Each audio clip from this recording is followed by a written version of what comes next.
আৰক্ষী চকীৰ ভাৰপ্ৰাপ্ত বিষয়াৰ বিৰুদ্ধে ভুক্তভোগী পৰিয়ালে উত্থাপন কৰিছে গুৰুতৰ অভিযোগ। হত্যাৰ অভিযোগত অভিযুক্তৰ পৰা বৃহৎ পৰিমাণৰ ধন লোৱাৰ অভিযোগ উত্থাপন হৈছে কামৰূপৰ টোপামাৰী আৰক্ষী চকীৰ ভাৰপ্ৰাপ্ত বিষয়া ভগৱান ডেকাৰ বিৰুদ্ধে।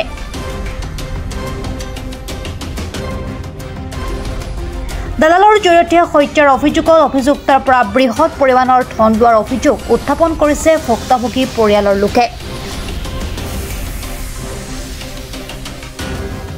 উল্লেখ্য যে যোৱা 9 জুলাইত ভকুৰাদিয়া গাঁৱৰ তাজমিনা বেগম নামৰ এগৰাকী বোৱাৰীক মৰিয়াই হত্যা কৰাৰ অভিযোগ তুলি স্বামী জিন্নত আলীৰ লগতে আবুল হুছেইন, ৰমজান আলী, ইউছুফ আলী, মগৰব আলী আৰু ইশৰা জাহানৰ বিৰুদ্ধে এজাহাৰ দাখিল কৰিছিল পৰিয়ালৰ লোকে।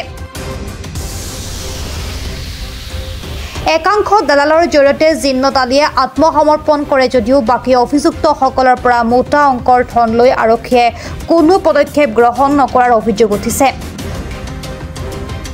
সমগ্ৰ বিষয়টোত কামৰূপ জিলাৰ আৰক্ষী অধীক্ষকৰ লগতে পৰিয়ালটোক ন্যায় প্ৰদানৰ দাবী ভুক্তভোগী পৰিয়ালৰ লোকৰ।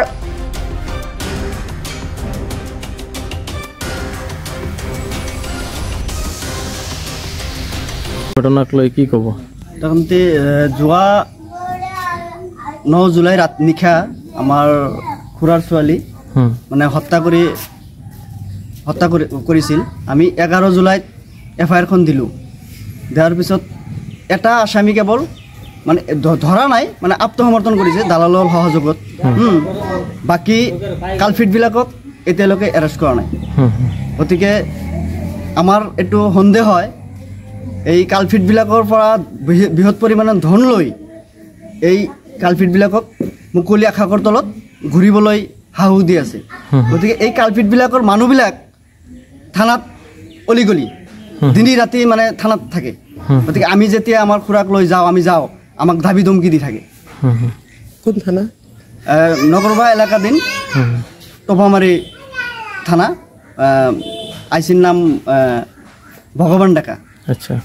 গতিকে এতিয়ালৈকে পোষ্টমৰ্টম ৰিপৰ্টখনো অহা নাই।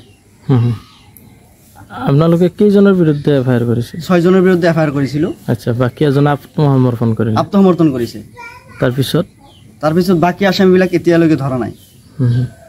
নধৰাৰ কাৰণটো কি বুলি ভাবে? ধনৰ কাৰণে এইটো কৰি আছে।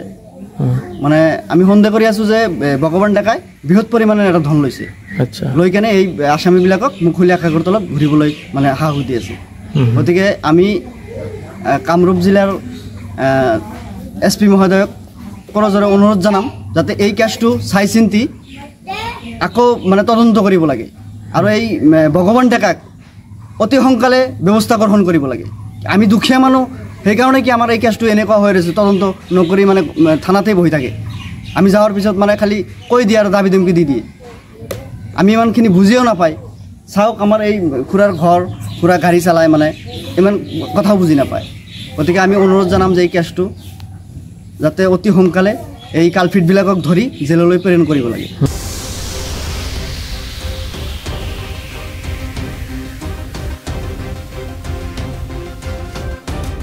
চমৰীয়াৰ পৰা সাইফুল ইছলামৰ ৰিপৰ্ট, প্ৰাত টাইম ডিজিটেল।